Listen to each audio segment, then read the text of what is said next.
नमस्कार दोस्तों, reality classes में आपका स्वागत है। इस वीडियो में हम लोग पीईटी 2021 का जो शिफ्ट 1 का पेपर है वो देखेंगे। कुछ लोगों की डिमांड आ रही थी कि पीईटी का पिछले साल का पेपर सॉल्व करा दीजिए, तो मैं यहाँ पे उसको सॉल्व करवा रहा हूँ। ये शिफ्ट 1 का पेपर है और सीरीज इसकी है ए। आपको 2 घंटे इसमें मिलते हैं। टोटल होता है 100 नंबर का, 100 क्वेश्चन होते हैं और 1/4 की नेगेटिव मार्किंग होती है। पहला जो क्वेश्चन नंबर दिया गया है, भारत में शासन करने वाले दिए गए शासकों का कालानुक्रम सही क्रम में क्या है? शेरशाह सूरी, अकबर, अलाउद्दीन खिलजी, इल्तुतमिश। तो इसमें देखते हैं। तो सबसे पहले जो गुलाम वंश था ना, दिल्ली सल्तनत आई थी, उसके बाद मुगल काल आया था। तो दिल्ली सल्तनत में सबसे पहले आए थे कुतुबुद्दीन ऐबक, उसके बाद इल्तुतमिश। तो इल्तुतमिश इसमें सबसे पहले होंगे। तो गुलाम वंश के बाद आई थी खिलजी डायनेसी, बाद में आई थी गुलाम वंश के बाद में। तो अलाउद्दीन खिलजी होंगे इल्तुतमिश के बाद। तो इसमें यदि आपको 4-3 भी पता है ना, तो इससे दो जो इसका सेकंड है ना आंसर, वो सही हो जाएगा। उसके बाद हुमायूं को हराया था शेरशाह सूरी ने। शेरशाह सूरी की मौत के बाद मतलब फिर से आए थे हुमायूं भारत में। और उसके बाद हुमायूं से अकबर, क्योंकि अकबर पुत्र थे हुमायूं के। तो इसका सही हो जाएगा 4-3-2-1, मतलब ऑप्शन इसका कौन सा सही है? बी।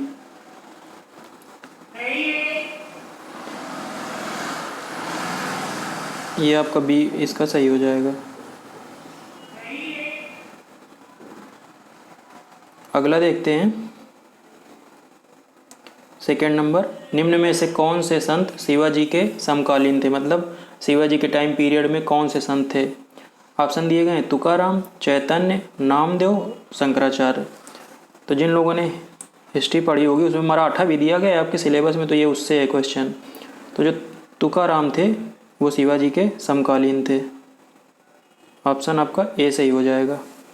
तीसरा क्वेश्चन है, बंगाल के प्रथम गवर्नर जनरल कौन थे? तो बंगाल के प्रथम गवर्नर जनरल थे लॉर्ड वारेन हेस्टिंग्स। काफ़ी इजी क्वेश्चन है। अगला, चरक संहिता संबंधित है, किससे संबंधित है? चरक संहिता एक बुक का नाम है। राजनीति, चिकित्सा, वास्तुकला, गणित। तो चरक है ना, चरक संहिता ये चरक ने लिखी थी। और जो चरक थे ना वो चिकित्सक थे, मतलब क्या बोलेंगे, सर्जरी। तो ये जो बुक है ना वो चिकित्सा से संबंधित थी। देखते हैं क्वेश्चन नंबर 5। निम्न में से कौन सा जोड़ा सही सुमेलित नहीं है? कलिंग युद्ध 261 BC, शक संवत की शुरुआत 78 AD, मुस्लिम युग की शुरुआत 622 AD, औरंगजेब की मृत्यु 1709। तो इसमें यदि आपको पहले के 3 आते भी नहीं हैं, कलिंग युद्ध वैसे आता होगा ज़्यादातर लोगों को क्योंकि बहुत इंपॉर्टेंट है, लेकिन औरंगजेब की मृत्यु तो पता ही होगी, 1707 में हुई थी, 1709 में नहीं हुई थी। तो आपको इसका बोला है ना कौन सा जोड़ा सही नहीं है, तो ये डी आपका सही नहीं है। अगला देखते हैं क्वेश्चन नंबर 9। बोला है किसको ग्रैंड ओल्ड मैन के नाम से जाना जाता है? बहुत ही कॉमन क्वेश्चन है। दादा भाई नौरोजी को grand old man of India बोला जाता है। अगला है क्वेश्चन नंबर 7। सन 1915-16 में किसके नेतृत्व में 2 होम रूल लीग की शुरू हुई थी? तो 2 होम रूल लीग शुरू की थी किसने? एनी बेसेंट और लोकमान्य तिलक ने। तो हम लोग 1916 सुनते हैं, तो ये आप याद रखिए, एनी बेसेंट और लोकमान्य तिलक। एनी बेसेंट भी किसी को पता है तो अपने आप किसी में ऑप्शन नहीं दिया, ऐसा ही हो जाएगा। देखते हैं क्वेश्चन नंबर 8। क्या बोल रहा है? निम्न का मिलान करें। तो मिलान करना है। ब्रह्म समाज बचपन से पढ़ते आ रहे हैं, कौन? राजा राम मोहन राय। रामकृष्ण मिशन स्वामी विवेकानंद। तो ए का थ्योरी और बी का 1, ये तो 2 में मैच कर रहा है, और सी का 2 तो हो ही जाएगा, और डी का सत्यशोधक समाज ज्योतिबा फुले। तो आपका जो सही हो जाएगा वो हो जाएगा बी।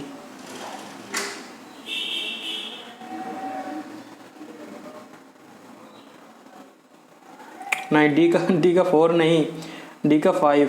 अभी बताया ना ये सत्यशोधक समाज ज्योतिबा फुले, तो ये आपका सही हो जाएगा सी। आगे देखते हैं 9 नंबर, करो या मरो का नारा किसने दिया था? ये दिया था गांधी जी ने। कब दिया था? भारत छोड़ो आंदोलन जब 1942 में शुरू हुआ था। कहाँ है गांधी जी? महात्मा गांधी, 9 नंबर पे। आप समझ लीजिए, इस तरह का लेवल रहेगा आपका, तो इसी हिसाब से पढ़ाई कीजिए, कुछ भी ना पढ़ते रहिए और जो पढ़ें उसको रिवाइज करें अपने अपने लेवल के हिसाब से। अगला दिया गया है, सुभाष चंद्र बोस ने भारतीय राष्ट्रीय कांग्रेस के अध्यक्ष पद से इस्तीफा दिया, तो इस पद का प्रस्ताव किसे दिया गया? तो ये त्रिपुरी संकट बोला जाता है। इस कब का? 1939 का। 1938 में पहली बार सुभाष चंद्र बोस बने थे कांग्रेस के अध्यक्ष, और 1939 में त्रिपुरी में दोबारा चुने गए थे। लेकिन इन्होंने गांधी जी के प्रतिनिधि पट्टाभी सीतारामैया को हरा दिया था। तो गांधी जी ने बोला था ये पट्टाभी सीतारामैया की नहीं, मेरी हार है। तो कई लोगों ने बोला कि इनसे, सुभाष चंद्र बोस जी से, कि आप इस्तीफा दे दिए। तो इन्होंने, सुभाष चंद्र बोस जी ने कांग्रेस मतलब अध्यक्ष पद से नहीं, कांग्रेस से इस्तीफा दे दिया और नया संगठन बनाया फॉरवर्ड ब्लॉक 1939 में। उसके बाद उस सेशन की जो अध्यक्षता की थी वो डॉक्टर राजेंद्र प्रसाद जी ने की थी। तो इस पद पर का प्रस्ताव किसे दिया गया था? ये इन्हीं को दिया गया था और इन्होंने ही अध्यक्षता की थी। अगला, सलाल पन बिजली परियोजना। पन मतलब पानी, जल। ये किस नदी पे है? तो इसमें दो ऑप्शन कन्फ्यूजन हो सकता है, झेलम और चिनाब। तो ज़्यादातर चिनाब में ही है, जो जम्मू कश्मीर में है ना, वो ज़्यादातर चिनाब में है, चिनाब नदी में है। अगला बोला है, वसंत विषु होता है, वर्नल इक्विनॉक्स इंग्लिश में बोलते हैं। तो बोलते हैं कब होता है? तो बसंत ऋतु जिसको पता होगा कब होती है, लगभग होती है फरवरी मार्च के आसपास। तो इसमें देखो फरवरी मार्च कहाँ दिया है, तो बसंत विषु 21 मार्च को होता है। इस दिन दिन और रात बराबर होते हैं। राजस्थान में खेतड़ी परियोजना किसके लिए प्रसिद्ध है? अब खेतड़ी का जब नाम आएगा तो दिमाग में तुरंत कॉपर या तांबा आएगा, और कुछ आए ना आए। अगला है, काजीरंगा कहाँ पे स्थित है? काजीरंगा असम में है, बिल्कुल कॉमन है। निम्न में से कौन सी हिमालयी नदी तंत्र की नदियाँ हैं? हिमालयी नदी तंत्र बोल रहा है ना, तो कावेरी तो साउथ की है, गंगा सही है, ब्रह्मपुत्र भी हिमालय से, तिब्बत से निकली है। कावेरी नहीं है, गंगा ब्रह्मपुत्र है। गोदावरी इधर से निकली है, महाराष्ट्र में, त्र्यंबकेश्वर से। तो इसका हो जाएगा दूसरा और तीसरा, मतलब सब ऑप्शन कौन सा सही हो जाएगा? 15 का बी। अगला देखते हैं। अब ये है ना, ये आपका इकोनॉमिक्स का क्वेश्चन है, तो आपको आइडिया लगाना है कि इकोनॉमिक्स के इस तरह क्वेश्चन पूछे जाएंगे। क्या बोल रहा है? बैंक दर का क्या अर्थ है?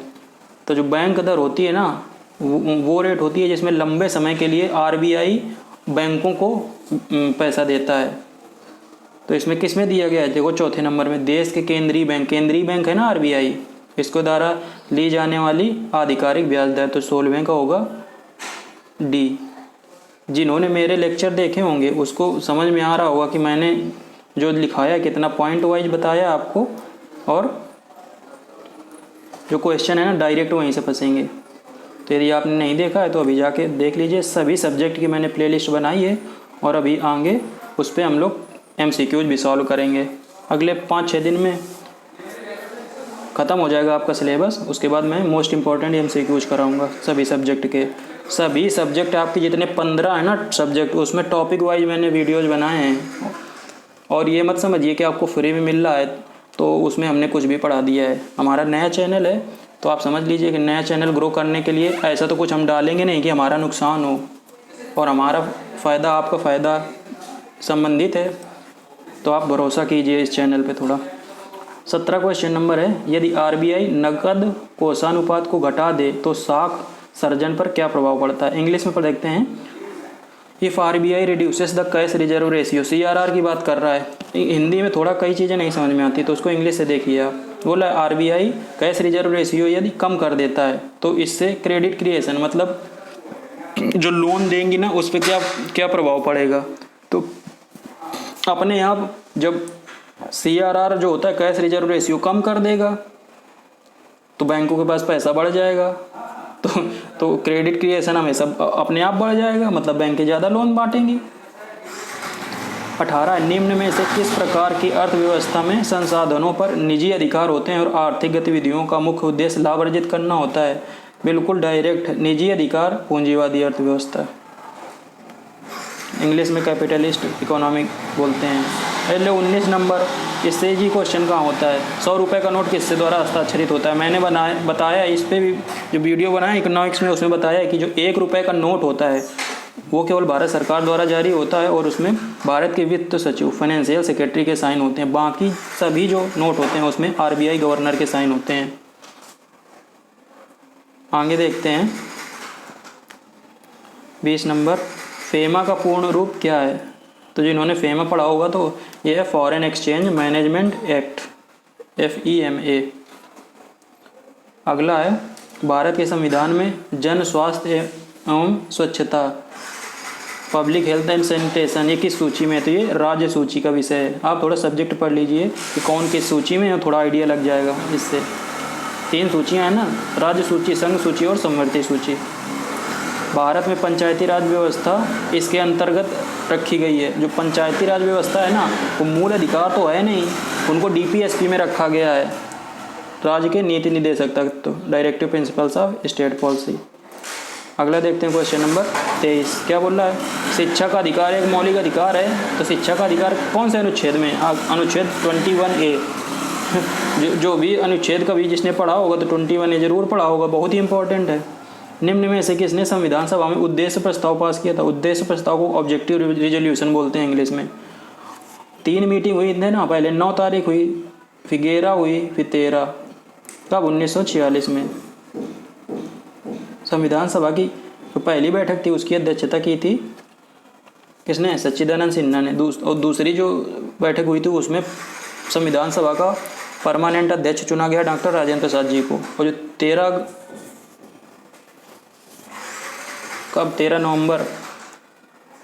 13 नवंबर ही था ना, 13 दिसंबर 1946, ये दिसंबर की हैं तीनों।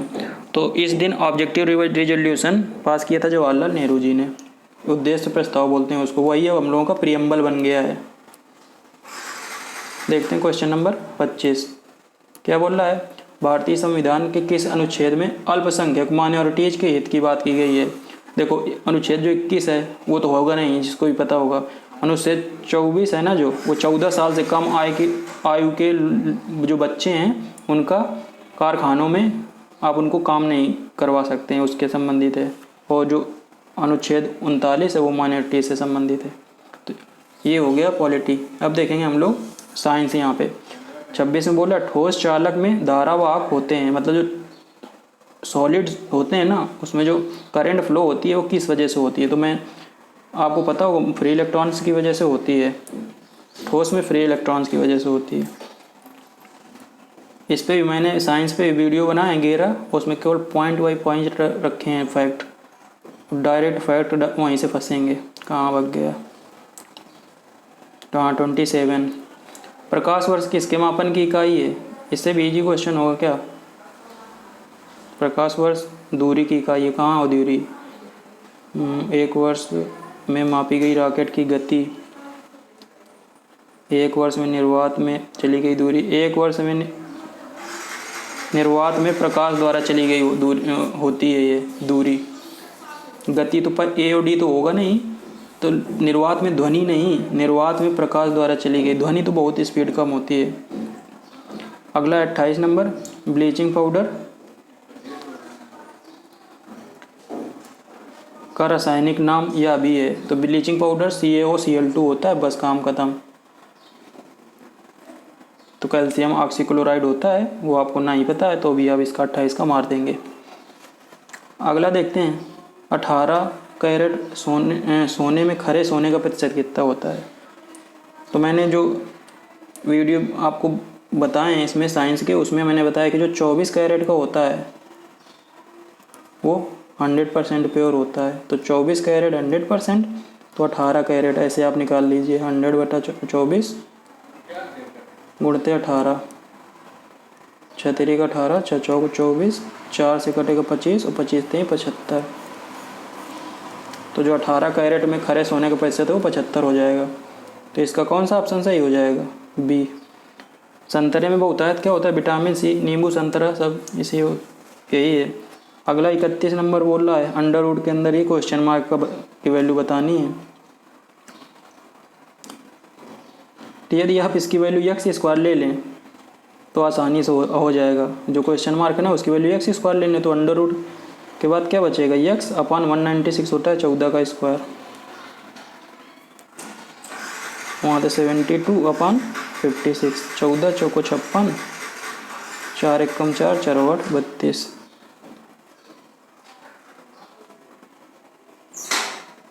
गलत हो गया क्या? एक्स स्क्वायर इसमें नहीं लेंगे, एक्स से ही निकालना पड़ेगा। आप दोनों तरफ स्क्वायर कीजिए, यहाँ पे एक्स वैल्यू लीजिए और स्क्वायर कीजिए, या तो फिर जो 18 आया था उसको आप स्क्वायर कीजिए, क्योंकि यहाँ पे एक्स स्क्वायर हमने ले लिया था ना, तो इसका स्क्वायर कर दीजिए तो आपका 324 आ जाएगा। या तो एक्स लेके अब आप दोनों तरफ स्क्वायर कीजिए तो ऐसे आएगा एक्स अपॉन 196, थोड़ा सा लेंदी पड़ेगा। अब यहाँ पे स्क्वायर होगा तो 72 इंटू 72 अपॉन 56 इंटू 56 ऐसे आएगा। अब आप काटा पेटी मचाओगे। अदरवाइज मैंने जो एक्स स्क्वायर अंदर माना तो एक्स बाहर आया, तो वहाँ पे एक्स की वैल्यू 18 आई थी, उसी का स्क्वायर कर दो 324 हो जाएगा। अरे ये क्या हो रहा है? चलो निकालते हैं, कहाँ हो।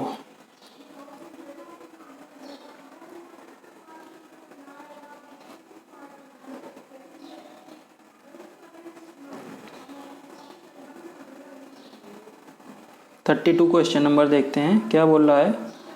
ये दिया गया है 885 3 बार प्लस 115 115 115 3 बार दिया है, तो सीधा आपको क्या करना है? क्यूब बनाना है ऊपर। 885 का क्यूब माइनस प्लस 115 का क्यूब अपान नीचे क्या है देखो 885 का स्क्वायर, तो 885 का स्क्वायर प्लस 115 का square minus a into b है। तो ये ऊपर बन रहा है a cube plus b cube, नीचे बन रहा है a square plus B square minus a b. तो जब a cube minus b cube plus b cube खोलोगे तो ये बनेगा ए प्लस बी, एक ब्रैकेट में a square plus B square minus a b. इसमें a square plus B square minus a B, ये कट जाएगा तो a प्लस बी बचेगा। तो 885 में 115 जोड़ेंगे तो 1000 आ जाएगा। डी इसका सही हो जाएगा। मैंने जो मैथ पे वीडियो बनाया है उसमें आप देखिएगा तब समझ में आएगा कि जो मैंने बताया बिल्कुल उसी तरह का क्वेश्चन है। ये 33 है, बोल रहा है कि इसकी वैल्यू क्या होगी, इसकी। तो इस तरह का जब क्वेश्चन होता है तो ऊपर इससे मल्टीप्लाई करते हैं अंडर रूट, नीचे जो होता है ना इसके अपोजिट से under root 5 minus under root 3 upon under root 5 minus under root 3। तो ऊपर बनेगा a माइनस बी का होल स्क्वायर और नीचे बनेगा a square minus B square. तो जब ऊपर खोलेंगे तो a square plus B square minus 2ab, तो 5 माइनस 3 माइनस 2 अंडर रूट 15। नीचे क्या बनेगा a square minus B square, तो अंडर रूट लगा तो 5 माइनस 3, तो नीचे बचेगा 2, तो ऊपर क्या बचेगा 2 माइनस 2 अंडर रूट 15। यहाँ पे प्लस होता है तो 5 3 8 हो जाएगा। 8 माइनस 2 अंडर रूट 15 अपॉन 5 में 3 जाएगा तो 2 बचेगा। तो 2 ऊपर कॉमन लो और नीचे से काट देना, तो ऊपर बचेगा 4 माइनस अंडर रूट 15 अपॉन में कुछ नहीं बचेगा, 2 से ये कट जाएगा, ये आंसर आ जाएगा 4 माइनस अंडर रूट 15। 34 क्वेश्चन नंबर देखते हैं क्या बोल रहा है। टीवी सेट का मूल्य 30% घटने पर उसकी बिक्री 20% बढ़ गई, दुकानदार की आय पर क्या प्रभाव पड़ा। तो जो टीवी सेट वो बेचेगा उसमें से कितनी बिक्री हुई उसका मल्टीप्लाई करने पे बनेगा ना उसकी आय इनकम। तो ये सक्सेसिव वाला क्वेश्चन है कि जो मूल्य वो घटा तो मूल्य को लेंगे -30 और बिक्री बढ़ गई +20। ये होता है formula a plus B plus A B बटा 100। जो मैंने मैथ के कराए हैं या करा रहे हैं अभी, प्रतिशतता मैंने जस्ट अभी कल कराया है, जाके देखो वहाँ पे समझ में आएगा किस तरह करना है। बस यही मतलब जब घटता है वो वैल्यू तो नेगेटिव लेंगे, जब बढ़ता है तो पॉजिटिव लेंगे, इस फार्मूले में जो ऊपर लिखा है। तो -30 + 20 प्लस लगाएंगे -30 × 20 बटा 100, तो -30 + 20 -10 बचेगा, ऊपर हो जाएगा -600 बटा 100, 0 0 कट जाएंगे तो -10 -6 हो जाएगा -16, तो -16% आएगा, मतलब 16% घट जाएगी, ये 16% घट गई। आंसर डी सही हो गया। 35 क्या बोल रहा है, 4 खिलाड़ियों की औसत उम्र है वो 18.5 वर्ष है। अगर कोच की उम्र 20 में शामिल की जाए तो औसत उम्र है वो 20% बढ़ जाती है। तो कोच की उम्र क्या है, यह तो आप ऐसे निकाल दीजिए इसमें, ये तो 4 खिलाड़ियों की, कोच की आप x मान लीजिए, तो कोच की x मान लेंगे प्लस 4 खिलाड़ियों की आप जो आ है ना प्लस 4 प्लेयर ऐसे लिख दीजिए। अब जो नया एवरेज आएगा तो 4 + 5 = बोल रहा है कि औसत उम्र 20% बढ़ जाती है, तो इसके 18.5 ना, इसका 20% निकालो और फिर इसमें जोड़ो, तो 20 × 5 = 100, तो 5 × 3 = 15, 5 × 7 = 35, 3.7 आया, तो 18.5 में इसको जोड़ो, तो 7 × 5 = 12, 8 × 3 = 11, 1 = 12, 1 1 2 22.2 आ गया, तो 22.2 ये एवरेज बन जाएगा। 4 खिलाड़ियों का औसत इतना दिया है, तो ये 4 खिलाड़ियों का सम है वो इसमें 4 से मल्टीप्लाई कर देंगे, 4 × 5 = 20, 2 × 8 = 72, 2 × 76, तो 76 आ जाएगा 4p की वैल्यू। तो x + 76 = 22.5 × 20, 22.5 × 20 नहीं 5, ये 5 है ना नीचे, बस आप इसको सॉल्व कर लेना तो x की वैल्यू आ जाएगी। यहाँ से x की वैल्यू मैं बताता हूँ कितनी आएगी। 35 में x की वैल्यू आएगी 37 ईयर। अगला देखते हैं क्वेश्चन नंबर 36 क्या बोल रहा है, एकल का विलोम क्या है। अब ये हिंदी का आ गया। एकल का विलोम होता है बहुल। दर्प का पर्यायवाची कौन सा है। दर्प मतलब होता है अहंकार, तो ये अहंकार है, घमंडी। 38 है मन को हरने वाला। वाक्य में नीचे दिए गए विकल्प में से एक शब्द चुनिए। मन को हरने वाला क्या होता है, मर्मांतक, मनोहर, मदमस्त, मदमयी, ये होता है मनोहर। मन को हरने वाला मनहर। गागर में सागर भरना, मुहावरे का थोड़े में बहुत कहना है, दो की रचना करना नहीं थोड़े में बहुत कहना, इसका बी सही होगा ये वाला। 40 नंबर है, शुद्ध वर्तनी का चयन कीजिए।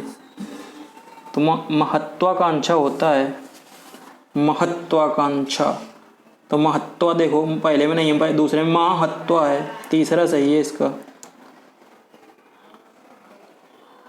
और जो चौथा है उसमें महा है, महा नहीं होता, महत्वाकांक्षा। 40 हो गए। इसके बाद दिया गया है इंग्लिश का पैसेज, उस पे बेस्ड 3 क्वेश्चन है, फिर एंटोनिम सिनोनिम है और उसके बाद बायोलॉजी है। 50 नंबर तक आज का इस वाले वीडियो में करेंगे और बाकी इसके बाद वाले अगले वीडियो में सॉल्व कराएंगे। चलो मैं सरसरी निगाह में पैसेज पढ़ता हूँ फिर आंसर करेंगे। Nehru was a many sided personality, he enjoyed reading and writing books as much as he enjoyed fighting political and social evils or resisting tyranny. In him, the scientist and the humanist were held in perfect balance, while he kept looking at social problems from a scientific standpoint. He never forgot that we should nourish the total man. As a scientist, he refused to believe in a benevolent power interested in men's affairs. But as a self-proclaimed non-believer, he loved affirming his faith in life and the beauty of nature. children he adored. Unlike Wordsworth, he didn't see them trailing crowds of glory from their recent sojourn in heaven. He saw them as blossoms of promise and renewal, the only hope for mankind. तो ये हो गया आपका passage. अब हम लोग देखेंगे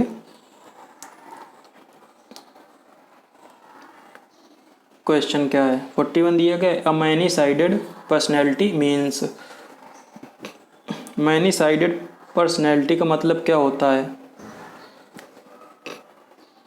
ये कॉम्प्लेक्स पर्सनैलिटी, नो एक सीक्रेटिव। कॉम्प्लेक्स मतलब बहुत कॉम्प्लेक्स कठिन, सीक्रेट पर्सनैलिटी नहीं। A person having varied interest, ये बोलते हैं varied interests. Many sided. Pandit Nehru enjoyed, तो पंडित नेहरू क्या एंजॉय करते थे? Reading, writing, fighting political and social evils, resisting tyranny, ये सभी चीज़ें दी हैं, तो डी वाला हो जाएगा, doing all these and much more. 43 है, which of the following statements reflect Pandit Nehru's point of view? Humanism is more important than science. दूसरा है, science is supreme and humanism is subordinate to it. Science and humanism are equally important. ये कहीं पे दिया गया होगा। ये देखो लिया गया है, परफेक्ट बैलेंस कहाँ भग गया? In him the scientist and the humanist were held at perfect balance. Balance बना के रखते थे वो। कहाँ भग गया बैलेंस? ये scientist and humanism are equally important.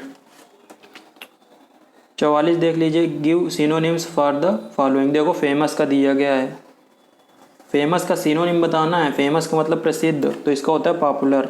मैंने जो एंटोनिम सिनोनिम बताए हैं ना, बिल्कुल आप उतने ही पढ़ लीजिए, उतने से काम हो जाएगा। और 45 में बोला give antonym for of the following. Synonym होता है पर्यायवाची और एंटोनिम होता है विलोम शब्द। ट्रांसपेरेंट का ओपेक होता है, ट्रांसपेरेंट मतलब पारदर्शी, ओपेक मीन्स अपारदर्शी चाहे बोल दो, जिसके आर पार नहीं देखा जा सकता।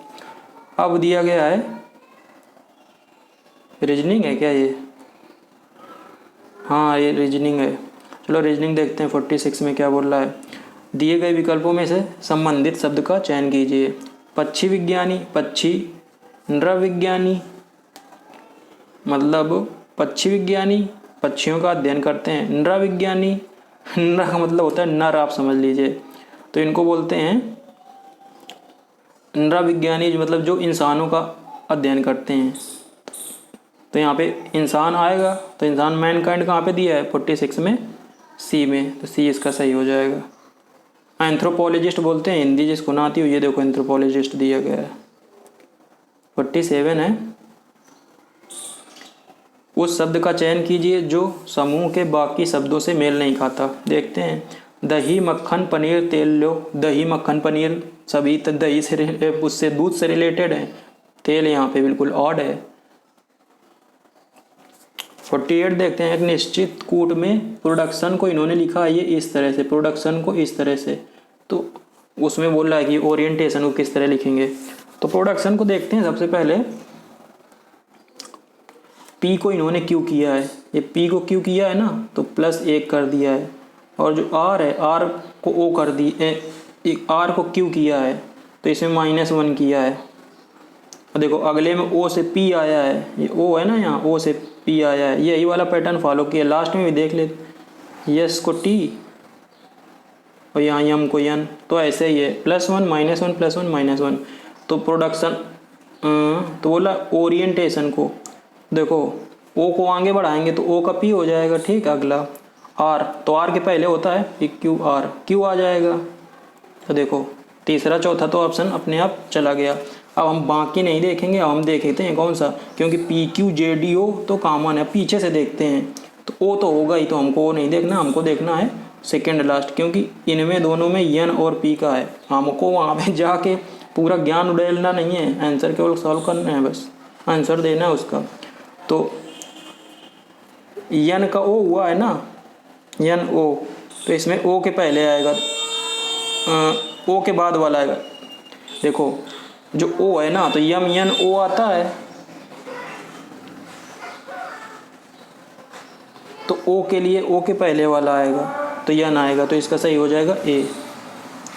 48 का ए सही होगा। अगला देखते हैं 49। रीता की ओर इशारा करते हुए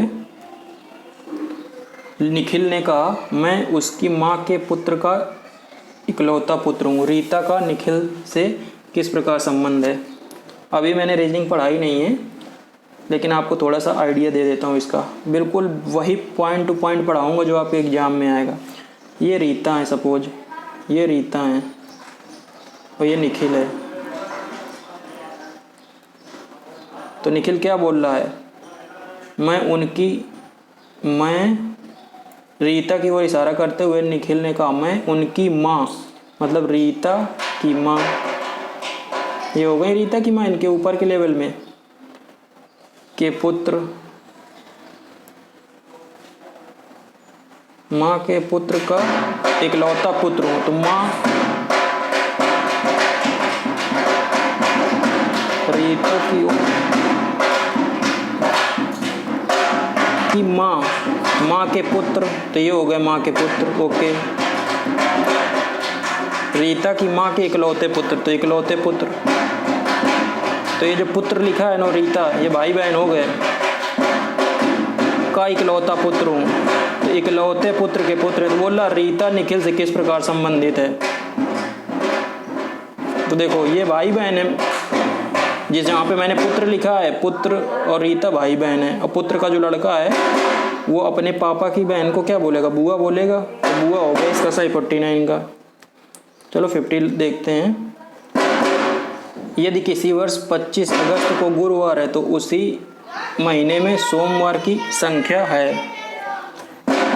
इस तरह का क्वेश्चन मैं अभी आगे रीजनिंग में कराऊंगा। मैं यहाँ पे आपको आंसर करा देता हूँ क्योंकि वीडियो काफ़ी लंबा हो रहा है। तो 50 का जो आंसर है वो सही हो जाएगा सी। और यहाँ पे आवाज़ भी आ रही है, पता नहीं ढोल पीट रहे हैं बाहर, सुनाई भी नहीं देगा आप लोगों को। तो 50 का सी होगा, सोमवार की संख्या 5 होगी। चलिए मिलते हैं अगले वीडियो में, तब तक के लिए नमस्कार।